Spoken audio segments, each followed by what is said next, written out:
Hello, everybody, and welcome back to our YouTube channel. I'm your English mentor, Haya, and we'll pick up from right where we left in the last video. So, this is the timetable for this week. आज Monday है और आज मैं आपको active passive voice complete करवा दूंगी. हालांकि मैंने सोचा था कि 3 पार्ट जाएगा, but in this part I will try to complete the entire chapter. So keep up with मी.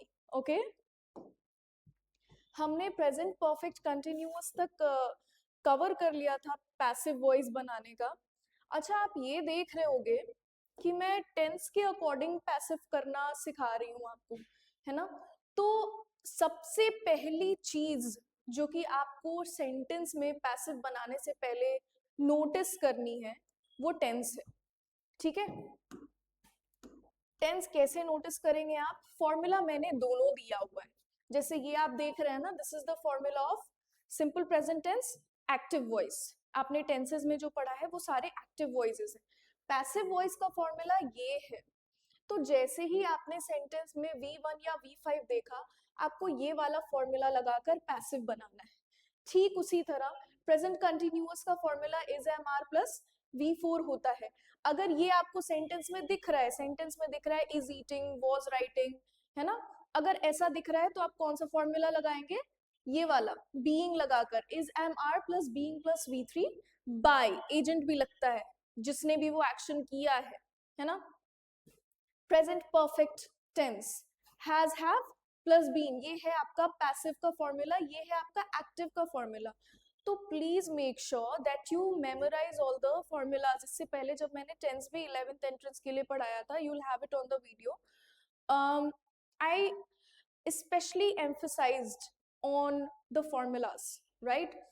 तो फॉर्मूला आपको जब तक याद नहीं रहेगा ना, तब तक आप पैसिव नहीं बना पाओगे और ना ही टेंसेस के क्वेश्चंस आप सॉल्व कर पाओगे. ठीक है, तो स्टार्ट करते हैं. पास्ट टेंस हम आज डिस्कस करेंगे. सिंपल पास्ट टेंस का भी दोनों फॉर्मूला आपके ठीक सामने रखा है.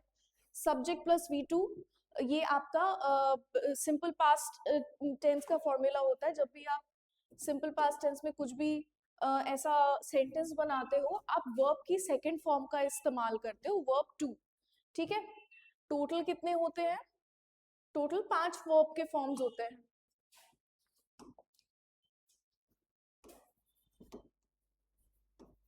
Simple past,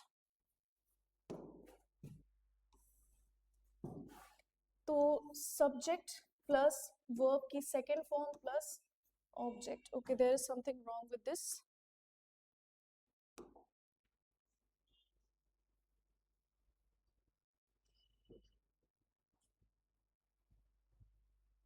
Okay, I have no idea.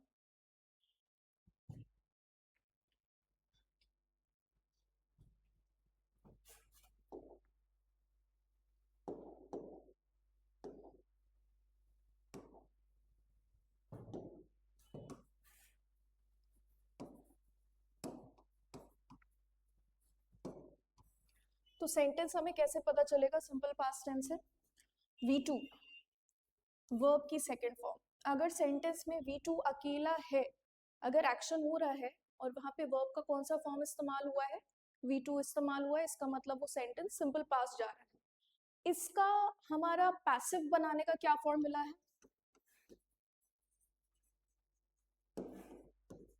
was slash were plus V3.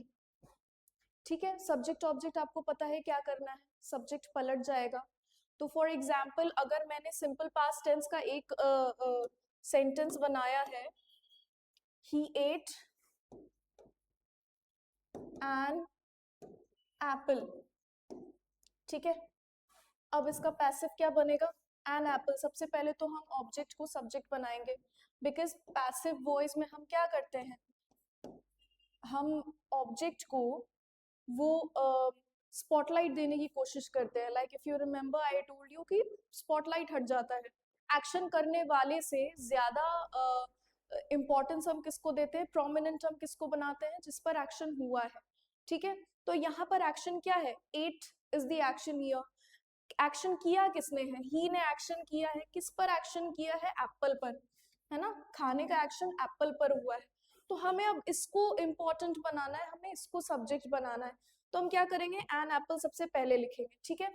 अब यहाँ पर V2 है, V2 हम तब लगाते हैं जब ये एक्टिव वॉइस में हमें सेंटेंस को मेंशन करना होता, but that's not what we are doing, right.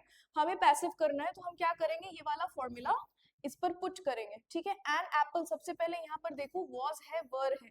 Was किसके लिए इस्तेमाल होता है, सिंगुलर के लिए इस्तेमाल होता है, सिंगुलर सब्जेक्ट के लिए इस्तेमाल होता है।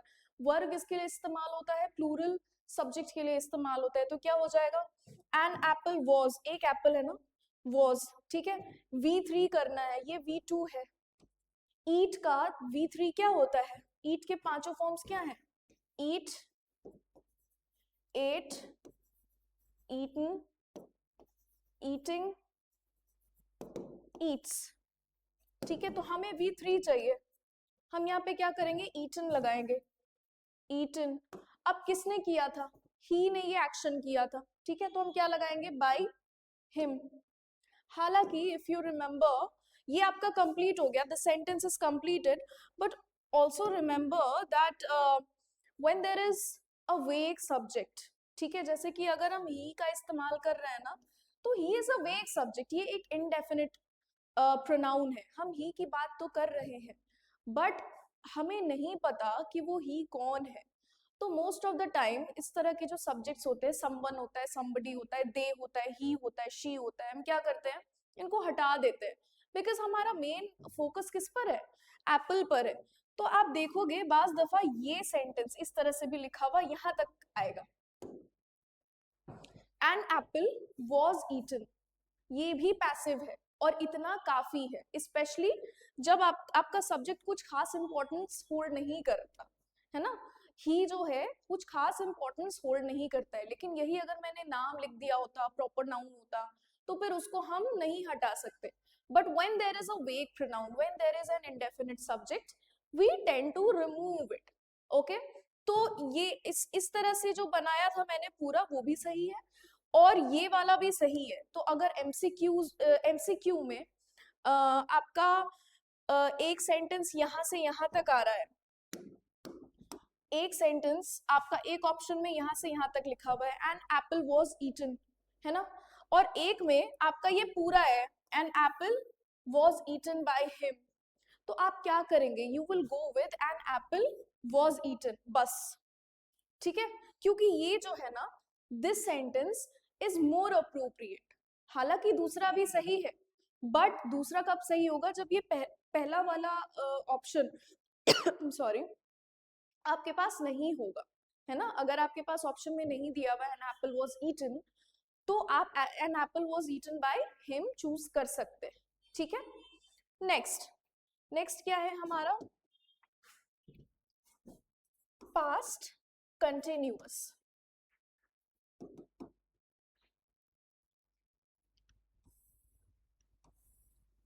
ठीक है। पास्ट कंटिन्यूअस में क्या होता है, सबसे पहले तो एक्टिव वाला फॉर्मूला पता होना चाहिए, ताकि सेंटेंस पढ़कर हम समझ सके कि जो एक्शन जा रहा है वो पास्ट कंटिन्यूअस है भी या नहीं, है ना।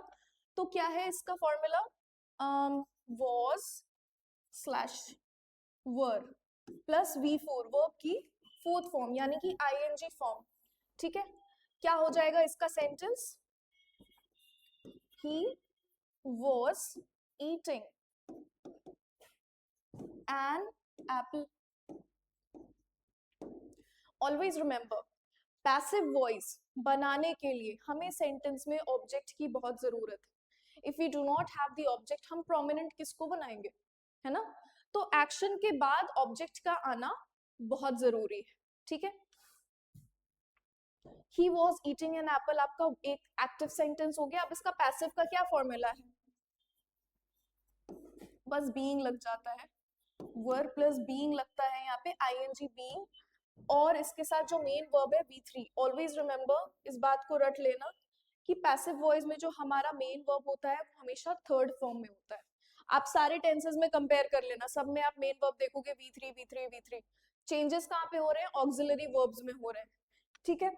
तो क्या हो जाएगा, एप्पल को हम बनाते हैं प्रोमिनेंट, एप्पल के साथ एन को इधर लाना बहुत जरूरी है, ये नहीं कि एन को हटा दिया, एप्पल ऑब्जेक्ट है, नहीं, दोनों चीजें बहुत जरूरी हैं, क्योंकि एन जो है आर्टिकल है, आर्टिकल किस में लगता है, नाउन में लगता है, तो एन जो है वो बिना नाउन के सर्वाइव नहीं कर सकता, और अगर नाउन के पास अपना आर्टिकल है तो उसको लाना इधर बहुत जरूरी है, बिकॉज इसी से हमें पता चलेगा कि एप्पल सिंगुलर है, ठीक है, एन एप्पल, ठीक है। अब एक एप्पल है, क्या लगेगा, वॉज लगेगा, वॉज के बाद क्या लगाया, बीइंग, बीइंग ईटन, V3, कि कौन खा रहा था, बाय हिम, ठीक है, ये हमारा हो गया कंप्लीट सेंटेंस।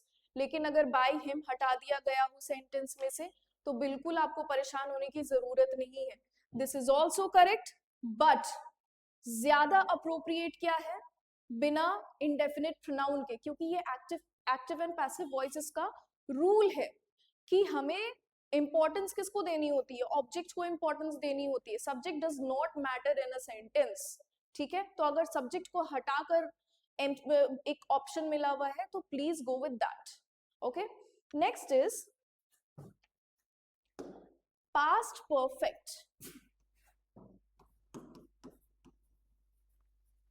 पास्ट परफेक्ट का क्या फॉर्मूला है, वेरी इजी, एक बार फॉर्मूला आपको याद हो जाए तो आसानी से बनता है, had plus V3, had plus V3 है ना, थर्ड फॉर्म, सेंटेंस क्या बनेगा, he had eaten an apple, ये हो गया आपका सेंटेंस। अब इसका पैसिव क्या बनेगा, had प्लस been, है ना, प्लस V3, इसमें कुछ चेंजेस नहीं है, ठीक है, बस एक ऑक्सिलरी ऐड कर दिया, this is very important. Been अगर आप भूल गए तो पता चला आपका पैसिव जो है वो एक्टिव में तब्दील हो जाएगा, ठीक है। तो be a little careful with past perfect tense, कुछ नहीं है इसमें, एन एप्पल इधर किया, ये हमारा ऑब्जेक्ट था, we bring the object to this side, an apple had add किया, had been eaten, by whom, by him, है ना, बाय हिम, ठीक है, बाय हिम बीइंग ऑप्शनल, अगर सेंटेंस में नहीं है तो भी सेंटेंस बिल्कुल परफेक्ट है, बिल्कुल करेक्ट है, ठीक है। नेक्स्ट, इसके बाद आपका जो टेंस है वो actually past perfect continuous tense है ना। पास्ट परफेक्ट कंटिन्यूअस में क्या है, इसमें आप देख रहे हो कि ऑलरेडी यहाँ पर पास्ट परफेक्ट कंटिन्यूअस के फॉर्मूला में बीन लगा हुआ है, और अभी तक आपने नोटिस किया होगा कि मैंने जो बाकी के टेंसेस को प्लूरल बनाया है ना, वो बी लगाकर, बीन लगाकर, बीइंग लगाकर बनाया है ना, तो यहाँ पर ऑलरेडी लगा हुआ है subject plus had plus been plus V4, जब सेंटेंस में ऑलरेडी बीन आ गया तो इसका मतलब भी वो पहले से पैसिव में, ठीक है, मतलब वो उसका जो वर्ब है ना वो ट्रांजिटिव नहीं है, वहां पर ऑब्जेक्ट नहीं आ सकता, ठीक है, तो उसका पैसिव हम नहीं बना सकते, it can not have an object, correct. इसमें भी आप देखोगे यहाँ पे भी बीन लगा हुआ है, हमारे पास ऑब्जेक्ट नहीं है, अगर एक्शन हो भी रहा है ऑब्जेक्ट नहीं है सेंटेंस में, इसमें भी नहीं, ठीक है। Moving on to future tense, future tense में हमारा सिर्फ दो टेंस ऐसा है जिसका पैसिव वॉइस बनता है, फ्यूचर कंटिन्यूअस का नहीं बनेगा, फ्यूचर परफेक्ट कंटिन्यूअस का भी नहीं बनेगा, इसकी भी वही सेम वजह है, इसमें देखो बी लगा हुआ है, बी की फर्स्ट फॉर्म, ठीक है, और फ्यूचर परफेक्ट कंटिन्यूअस में भी ये देखो यहाँ पर भी बीन लगा हुआ है, तो जब बी, बीन और बीइंग ऑलरेडी सेंटेंस में आ जाते हैं तो सेंटेंस का पैसिव नहीं बन सकता, ठीक है। तो सबसे पहले चलिए हम स्टार्ट करते हैं सिंपल फ्यूचर टेंस से। सिंपल फ्यूचर वेरी इजी, बिल्कुल मुश्किल नहीं है, बहुत आसानी से बनेगा ये, सब्जेक्ट प्लस शैल, ये टेंस का फॉर्मूला है, जब तक टेंस नहीं पहचानोगे तब तक पैसिव नहीं बनेगा, सेंटेंस पढ़ के पता तो चले सिंपल फ्यूचर में है तब तो सिंपल फ्यूचर का फॉर्मूला लगेगा, तो please memorize all the formulas, ठीक है, सेंटेंस पढ़ के अभी से समझने की कोशिश करो कि क्या टेंस है सेंटेंस का, तभी जाकर पैसिव वॉइस स्मूथली बनेगा। इसके बाद जो मैं नरेशन पढ़ाऊंगी उसमें भी आपको टेंसेस का बहुत काम है, ठीक है, तो please memorize all the formula subject plus shall slash will plus V1 होता है इसमें, है ना. This is the formula of simple future. तो क्या हो जाएगा, ही के साथ क्या लगता है, शैल जो है ना आपका हमेशा प्योर फ्यूचर में V1 लेता है, वर्ब का फर्स्ट फॉर्म लेता है. सॉरी, प्योर फ्यूचर में शैल जो होता है ना वो हमेशा आई के साथ लगता है, वर्ब का फर्स्ट फॉर्म भी लेता है, बट वो किसके साथ लगेगा, हमेशा आई के साथ लगेगा या फिर वी के साथ भी लगता है. First person singular, first person plural. तो यहाँ पर तो फर्स्ट पर्सन नहीं है, ये ना तो आई है ना तो वी है, तो इसके साथ क्या लगेगा, विल लगेगा. He will eat an apple. He will eat an apple. ठीक है. इसका पैसिव बनाने का क्या फॉर्मूला है, shall slash will plus b plus v3. देखा, b लगाया ना सेंटेंस में, है ना. तो शैल या फिर विल के साथ क्या लगेगा, बी लगेगा, तभी सेंटेंस पैसिव हो पाएगा. ठीक है. तो अब इसको हम फॉर्मूला पे बिल्कुल हूबहू उतारने की कोशिश करेंगे.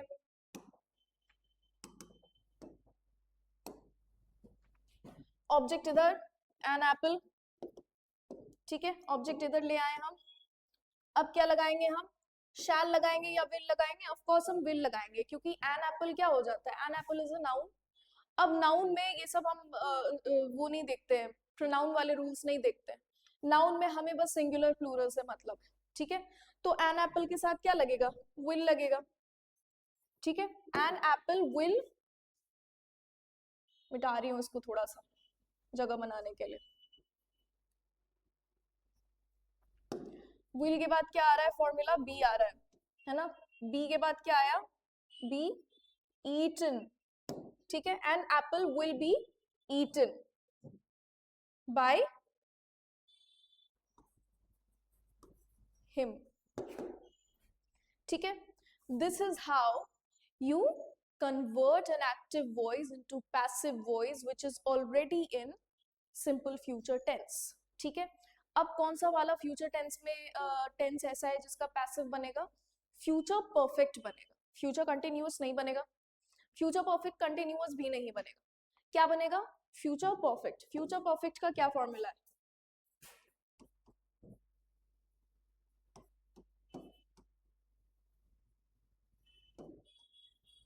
ठीक है, सब्जेक्ट प्लस शैल या फिर will plus have plus V3. Future perfect tense में हमेशा, चाहे वो प्रेजेंट हो, पास्ट हो या फ्यूचर हो, हमेशा V3 आता है. तो इसका पैसिव का क्या फॉर्मूला हो जाना चाहिए, अभी हम उसको डिस्कवर करेंगे. सबसे पहले तो हम ये वाला फॉर्मूला अप्लाई कर देते हैं. ही के साथ क्या लगेगा, विल लगेगा. He will have eaten an apple. वो एक एप्पल खा चुका होगा, यानी कि फ्यूचर में ही एक्शन कंप्लीट हो गया. अब इसका पास्ट टेंस क्या हो जाएगा, एन एप्पल. इसका फॉर्मूला क्या है, शैल स्लैश विल प्लस हैव, इसमें ना बीन लग जाएगा, हैव बीन प्लस V3, है ना. आप नोटिस करते होगे that I remember the formula, है ना. अगर मैं फॉर्मूला मेमोराइज करके नहीं रखूंगी तो सेंटेंस पढ़कर मुझे समझ ही नहीं आएगा कि हम कौन सा फॉर्मूला लगाएंगे, क्योंकि कितने सारे फॉर्मूलाज हो गए अभी तक. और अभी तो रुको, अभी तो और भी फॉर्मूलाज बाकी हैं, अभी और भी रूल्स बाकी हैं. आई एम जस्ट जोकिंग, बस इंटेरोगेटिव इंपेरेटिव बाकी है. इट विल बी इजी, एकदम केक वॉक होगा. चलो जल्दी से करते हैं. An apple. ठीक है. एप्पल के साथ क्या लगेगा, विल हैव बीन. सीधा फॉर्मूला याद करो और फॉर्मूला के अकॉर्डिंग वैल्यू पुट कर दो, है ना. मैथमेटिक्स में होता है पुटिंग द वैल्यू. नहीं, इसमें पुटिंग द वैल्यू नहीं होगा. An apple will have been eaten by him. ठीक है, लगा दिया हमने बाय हिम. अगर इसकी जरूरत है, अगर ऑप्शन में आ रहा है तो बाय हिम लगा दो, और अगर नहीं है तो फिर अवॉइड इट. ठीक है, जो पहला ज्यादा अप्रोप्रिएट तरीका क्या है, आप वेग या इनडेफिनिट प्रोनाउन को हटाकर चलो, ठीक है। एंड नॉट जस्ट वेग और इनडेफिनिट प्रोनाउन, जो नाउन्स होते हैं ना कलेक्टिव नाउन्स, पीपल वाले, पीपल को भी आप देखोगे कि वो लोग हटा देते हैं, बहुत सारी किताबों में ऐसा लिखा हुआ है। स्पेशली ये वाला जो एग्जाम्पल है ना, this is quite common. English is spoken by the people, something like this, I don't remember.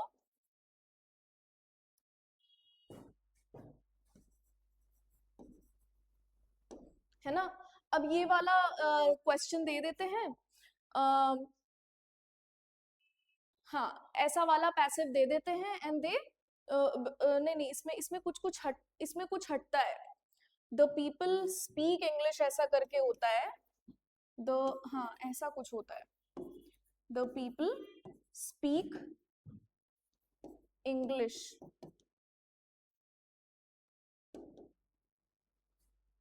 हाँ something like this, and they passivise the sentence English is spoken by, people को हटा देते हैं, इंग्लिश इज स्पोकन ऐसा करके लिख देते हैं, वो बोलते हैं कि इसका एक्टिव वॉइस बनाने के लिए। अब स्टूडेंट्स जो है यहाँ पर थोड़ा कंफ्यूज हो जाते हैं कि एक्टिव वॉइस कैसे बनाए, सब्जेक्ट कहाँ है इसका, है ना, सब्जेक्ट, क्योंकि सब्जेक्ट उन्होंने वो वेग था तो उसको हटा दिया, अब आपको सब्जेक्ट अपनी तरफ से लगाना है, ठीक है। अगर आपके पास कोई ऑप्शन नहीं है तो आप कुछ भी लगा सकते हो, it is up to you, but it should of course make sense. But अगर वहां पर 4 ऑप्शंस है, चारों में से एक में सब्जेक्ट में कोई भी एक वेग सब्जेक्ट डाला हुआ है तो go with that, you should always go with the given MCQs, वो उसी पर डिपेंड करता है, आपके एमसीक्यूज में क्या कॉन्टेक्स्ट डाला हुआ है उसी के अकॉर्डिंग आप कन्वर्जन करते हैं, ठीक है। तो यहां तक हमने टेंस के अकॉर्डिंग जितना भी हमारा कन्वर्जन होता है वो सब हमने सीख लिया है। अब हम कहां पर आएंगे, देखिए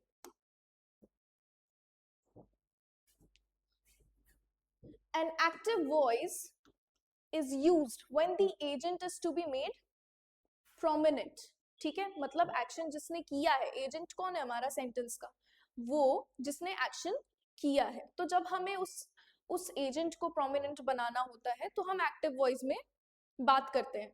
पर जब the passive when the person or thing acted upon is to be made prominent, यानी कि जिस पर वो एक्शन हुआ है अगर हमें उसको प्रोमिनेंट बनाना है तो हम पैसिव वॉइस का इस्तेमाल करेंगे। therefore preferred when active form would involve use of an indefinite or vague pronoun, देखा, खास करके वेरी इंपॉर्टेंट, खास करके पैसिव वॉइस कब हम इस्तेमाल करते हैं, जब हमें सब्जेक्ट से कोई मतलब नहीं है, जैसे कि मैंने पहले भी एक एग्जाम्पल दिया था कि अगर क्लासरूम है और वहां पर एक हमारा विंडो है and someone has broken it, ठीक है, माइंड इट, मैं क्या बोल रही हूँ, समवन, किसी ने उसको तोड़ दिया, विंडो को तोड़ दिया, ठीक है, और हमें ये बात जाकर रिपोर्ट करनी है, तो हम क्या बोलेंगे, someone has broken the window, it doesn't sound formal, ठीक है, तो हम क्या वहां पे बोलते हैं, the window has been broken, वहां पर हम बाय समवन को हटा देते हैं बिकॉज इट्स नॉट इम्पोर्टेंट, एक तो ऑलरेडी हमें नहीं पता कि किसने तोड़ा है ना, बट हमें क्या बताना है, हमें विंडो को प्रोमिनेंट बनाकर बताना है कि विंडो जो है वो टूट गया, ठीक है, so that is when we prefer passive voice. इसीलिए मैंने बोला कि जहां पर वो 2 ऑप्शंस होंगे, जहां पर बाय हिम करके होगा और जहां पर इज ईटन, बस वहीं पे आधा सेंटेंस आपका खत्म हो गया, जैसे कि he has eaten an apple, answer क्या लिखा हुआ है, ऑप्शन क्या दिया हुआ है, an apple has been eaten, यहाँ तक दिया हुआ है और दूसरे में बाय हिम भी लगा हुआ है, तो दोनों में से कौन सा ऑप्शन चूज करना है, पहला वाला ऑप्शन चूज करना है, क्यों, अकॉर्डिंग टू दिस रूल, ठीक है, क्योंकि पैसिव वॉइस हम बनाते ही इसलिए हैं क्योंकि हमें ऑब्जेक्ट को प्रोमिनेंट बनाना होता है। Okay, my pen has been stolen, somebody has stolen my pen, किसी ने मेरा पेन चोरी कर लिया, अब मुझे क्या पता किसने चोरी किया है, मुझे नहीं पता, तो अब मैं क्या बताऊंगी, ये देखो, हाँ, my pen has been stolen, this is the passive voice, ठीक है, और ये क्या है, active voice, correct. Next, I was asked my name, they asked my name, देखो यहाँ पर दे को हटा दिया गया है ना, दे का मतलब क्या हुआ, उन्होंने मेरा नाम पूछा। अब उन्हों में कौन है ना, तो हमें किसने पूछा है उससे मतलब नहीं है, हमें बस बताना है कि हम वहां पर गए थे एंड दे आस्क्ड। अब हम लोग जाते हैं ना, जैसे कि इंटरव्यू में अगर हम गए तो वहां पर हमने बोला कि they asked my name, right.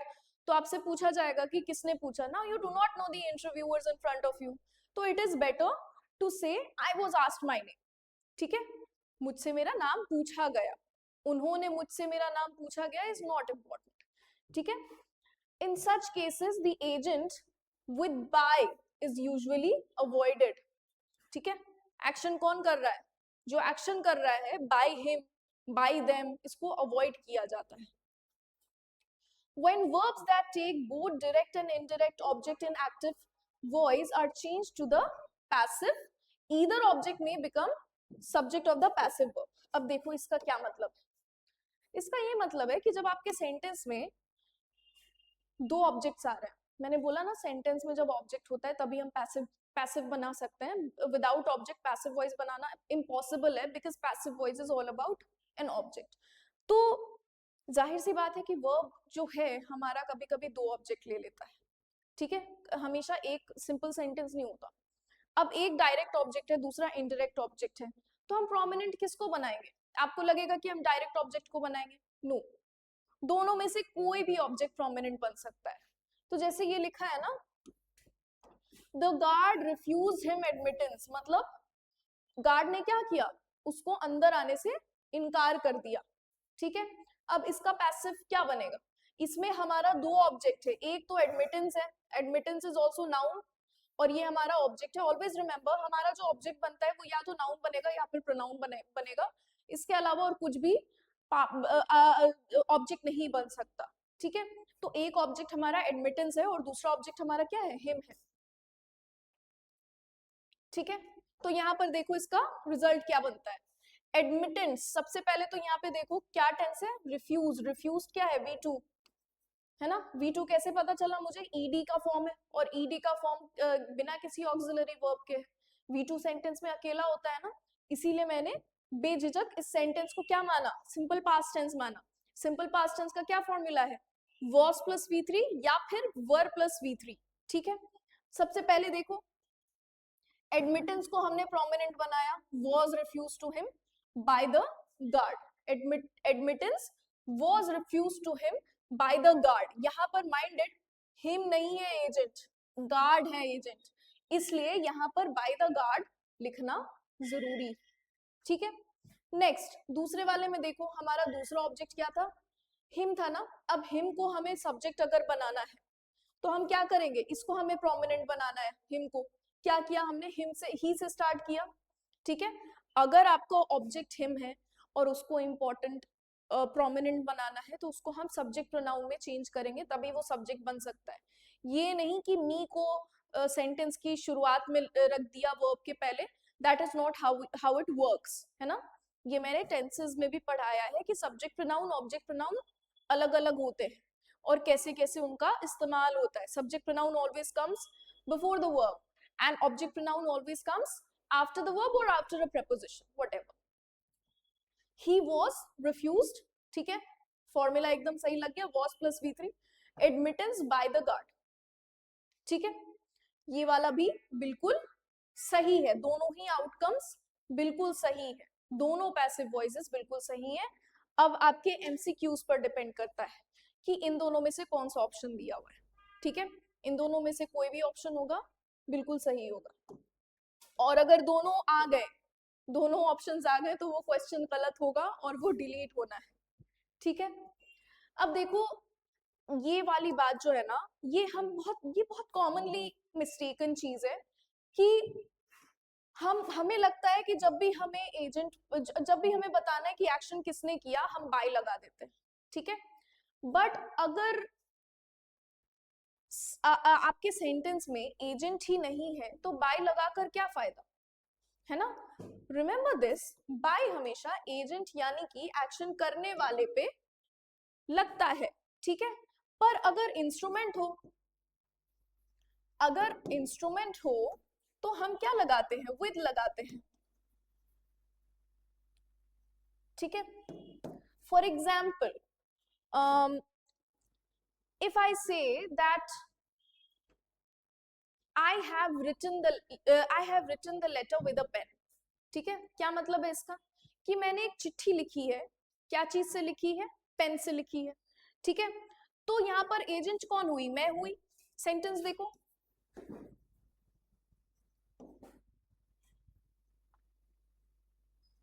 I have written the letter with a pen, ठीक है, ये हमारा सेंटेंस है। अब एजेंट कौन हुआ, एक्शन करने वाला। एक्शन कौन कर रहा है, मैं कर रही हूं ना। I have written the letter, ठीक है, चिट्ठी किसने लिखी है, मैंने लिखी है। तो मैं कौन हुई, एजेंट हुई। मैंने क्या चीज से वो चिट्ठी लिखी है, मेरे हाथ में क्या इंस्ट्रूमेंट था, पेन था ना। तो ये क्या है, पेन क्या है, इंस्ट्रूमेंट है, ठीक है। तो माइंड इट, मेरे साथ क्या लगेगा, बाय लगेगा, पर पेन के साथ क्या लगेगा, विद लगेगा, ठीक है। और हमारा ऑब्जेक्ट क्या है, लेटर है। ऑब्जेक्ट हमारा लेटर है ना, लिखने का जो एक्शन हुआ है वो चिट्ठी पे हुआ है। तो क्या हो जाएगा, इसका आंसर क्या हो जाएगा, द लेटर, ठीक है। सबसे पहले टेंस देखो, हैव प्लस V3 है, यानी कि ये क्या है, प्रेजेंट परफेक्ट टेंस है। तो प्रेजेंट परफेक्ट टेंस का पैसिव का फॉर्मूला क्या है, बीन लगता है, छोटा सा बीन लगता है। द लेटर हैज, हैव हटा रही हूँ, हैज कर रही हूँ, क्योंकि लेटर जो है वो सिंगुलर है। अगर द लेटर्स होते तो फिर मैं हैव ही रहने देती, ठीक है। द लेटर हैज, इसको हटा दूं,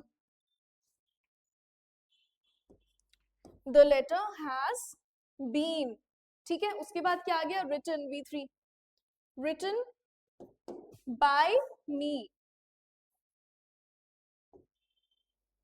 with a pen, ठीक है। चिट्ठी किसने लिखी है, चिट्ठी किसने लिखी है, मैंने लिखी है। क्या चीज से लिखी है, पेन से लिखी है। तो पेन मेरा इंस्ट्रूमेंट है and I am the agent. तो एजेंट के पहले मैंने क्या लगाया, बाय लगाया, और इंस्ट्रूमेंट के पहले क्या लगाया मैंने, विद लगाया। तो इसका थोड़ा सा आपको ध्यान रखना है। बाकी मैंने यहाँ पर लिखी हुई है चीजें। There are a few transitive verbs which even in an active form are sometimes used in a passive form. मतलब कुछ ऐसे verbs होते हैं, transitive verbs होते हैं जो कि एक्टिव फॉर्म में होते हैं, उसके बावजूद वो पैसिव की तरह ही इस्तेमाल होते हैं। For example, these mangoes taste sour such that are sour, are के साथ भी sour लगा हुआ है, when they are tasted। तो हम पकड़ेंगे किससे, इससे पता चलेगा, R plus V3, ठीक है। कुछ ट्रांजिटिव वर्ब्स आपको ऐसे मिलेंगे जो कि पैसिव में भी सेम रहते हैं, ठीक है। द रोज स्मेल्स स्वीट, इसका क्या हो गया, is sweet when it is smelt, is sweet when it is smelt। तो हमें उससे कोई मतलब ही नहीं है, इसके साथ V3 लगा हुआ है, ठीक है। ऐसे सेंटेंसेस में बहुत मतलब ज्यादा दिमाग पर जोर ही नहीं डालना है, you always go for the formula. Sentence में हमने एक्टिव में क्या पढ़ा है, इज हमने कभी V3 के साथ पढ़ा है, एक्टिव वॉइस में नहीं पढ़ा है। इसके साथ तो V4 लगता है, ING लगता है, इज ईटिंग, आर ईटिंग। तो अगर इसके साथ स्मेल्ट आ रहा है यानी कि V3 आ रहा है, तो ऑब्वियसली पैसिव ही है ना। तो इसीलिए मैं बार बार एम्फेसिस डाल रही हूँ कि आप फॉर्मूला याद करो, okay. If you do not remember the formula you won't be able to even do the tenses के भी क्वेश्चंस नहीं कर पाओगे, ठीक है। अब ये देखो, इंटेरोगेटिव इंपेरेटिव सेंटेंसेस को हम चेंज कैसे करते हैं, पैसिव कैसे बनाते हैं। कुछ नहीं है इसमें भी, अगर आपका रिक्वेस्ट है, यहाँ पे देखो इंपेरेटिव में मैंने एक रिक्वेस्ट का बनाया हुआ है, एक कमांड का बनाया हुआ है और एक सजेशंस का बनाया हुआ है। तो रिक्वेस्ट में जैसे कि अगर हमने एग्जाम्पल लिया, please give me a pencil, this is the active voice, please लगा हुआ है। हमें कैसे पता चल रहा है कि ये रिक्वेस्ट है, क्योंकि सेंटेंस में प्लीज लगा हुआ है। अब प्लीज हो रहा है तो मतलब रिक्वेस्ट हो रहा है, कुछ नहीं करना है, बस क्या कर देना है, या तो आर रिक्वेस्टेड, ठीक है, अगर प्लूरल है तो आर रिक्वेस्टेड, यू के साथ आर लगता है, और अगर सिंगुलर है जैसे कि ही होता है यहाँ पे तो क्या लगाते हैं, इज रिक्वेस्टेड। ठीक है, इज रिक्वेस्टेड लिखा, और फिर आगे क्या हो गया, टू गिव, ये जो गिव है ना, ये V1 जो लगा हुआ है इसको बना दो infinitive, to give, to plus V1 infinitive बना दो। इन्फिनेटिव का फॉर्मूला क्या होता है, वर्ब का जो नॉन फाइनाइट वर्ब जो तीन तरह के होते हैं, एक जेरेंड होता है, एक पार्टिसिपल होता है, और एक इन्फिनेटिव होता है ना। तो ये जो इन्फिनेटिव है इसका फॉर्मूला क्या होता है, टू लगाना होता है इसमें। तो V1 ये जो गिव है इसके पहले मैंने टू लगा दिया, टू गिव कर दिया, और मी को वैसे ये बाकी का सेंटेंस बिल्कुल वैसे ही रहने दिया। ये जो इन्फिनेटिव है मैं कोशिश करूंगी कि अगली वीडियो में आपको वर्ब्स पढ़ाऊं। जब मैं वर्ब पढ़ाऊंगी ना तो ये बात क्लियर हो जाएगी कि मैं इन्फिनेटिव इन्फिनेटिव क्या बोल रही हूँ, है ना। Infinitive is actually a non finite verb, उसमें जब मैं फाइनाइट नॉन फाइनाइट पढ़ाऊंगी I will explain it to you. Okay, next command. अगर आपका आपके सेंटेंस में कमांड दिया हुआ है जैसे कि गेट आउट है, ओपन द डोर है, ये क्या है, ये कमांड्स है ना। तो अब इसको कैसे हम लोग तब्दील करेंगे, कुछ नहीं करना है। गेट आउट में बस इतना आपको याद रखना है कि कमांड्स, ये जो है गेट आउट जो कमांड है ना, इसमें आपको याद रखना है कि सब्जेक्ट होता है वो छुपा होता है।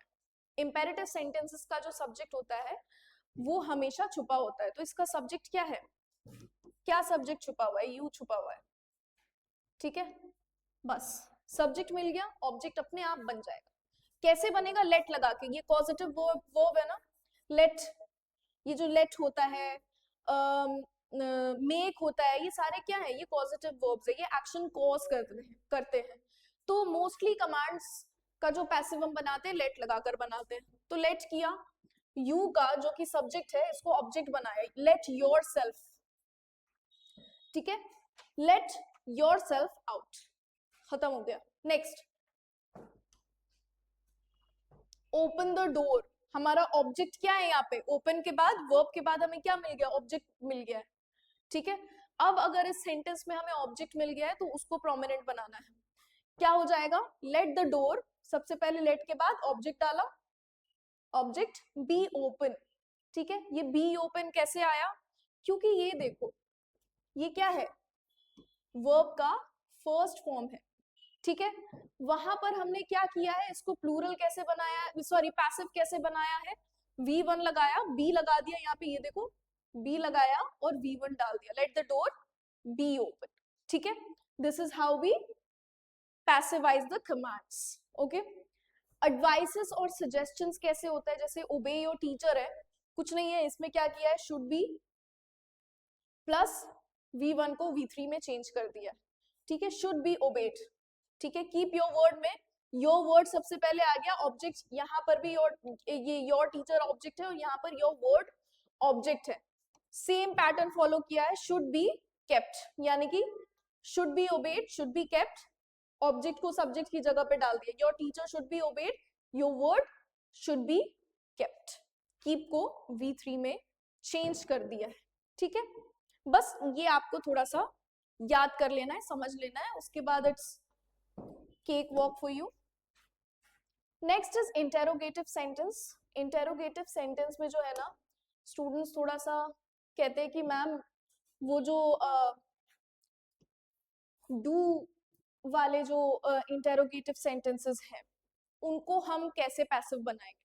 तो डू वाले जो इंटेरोगेटिव सेंटेंसेस होते हैं ना, उनका मैंने ब्रेक डाउन कर दिया, 3 स्टेप्स में ब्रेक कर दिया है। ठीक है, सबसे पहला देखो, do you see the bird.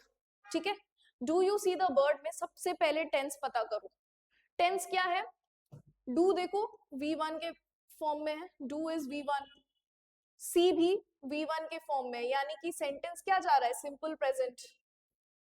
ठीक है, सेंटेंस कौन से टेंस में है, सिंपल प्रेजेंट टेंस में। ठीक है, ऑब्जेक्ट को इधर करना है, सब्जेक्ट को इधर करना है। सबसे पहले स्टेप नंबर 1, फर्स्ट स्टेप में क्या करेंगे, डू को हटाएंगे, यू सी द बर्ड। ठीक है, फर्स्ट स्टेप, ये डू हटा दो, क्वेश्चन मार्क हटा दो, यू सी द बर्ड कर दो। Second step, you see the bird का, इसका आपको पैसिव बनाना है, सी यहाँ पे V1 है, V1 यहाँ पे है तो हमें पता चल रहा है कि ये सिंपल प्रेजेंट टेंस का है।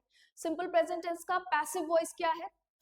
पैसिव वॉइस का formula is am are plus V3। देखो ठीक है, ये वाला फॉर्मूला है। सबसे पहले द वर्ड यानी कि जो ऑब्जेक्ट है उसको पहले प्लेस किया, उसके बाद क्या लगाया? फॉर्मूला लगाया। इज एम आर में से क्या आ जाएगा? द वर्ड के साथ आ जाएगा is. The word is seen, किसने देखा था? By you. बन गया हमारा ये पैसिव। ठीक है, अब इसको इंटेरोगेशन भी तो करना है, इन्वर्जन करना पड़ेगा, तभी तो जाकर ये पैसिव होगा। for those people who don't understand what inversion is, inversion was a rule, inversion is a rule, ये मैंने टेंसेस में बताया है। inversion is a rule जिसमें हम वर्ब को पहले प्लेस करते हैं और सब्जेक्ट को बाद में प्लेस करते हैं। इंटेरोगेटिव क्वेश्चन मार्क वाले सेंटेंसेस में इन्वर्जन बहुत जरूरी होता है। अगर आप वर्ब को पहले प्लेस नहीं करोगे, सब्जेक्ट को बाद में नहीं प्लेस करोगे, तो वो नॉर्मल सेंटेंस होगा, वो गलत हो जाएगा, है ना। जैसे वो एक वो होता है ना, एक एएमयू में एक क्वेश्चन आया था, bye whom are you taught English, by whom you are taught English। इन दोनों में फर्क ये है कि by whom you are taught English में you पहले आ रहा है, आर बाद में आ रहा है, यानी कि सब्जेक्ट पहले आ रहा है, वर्ब बाद में आ रहा है, तो ये वाला गलत है।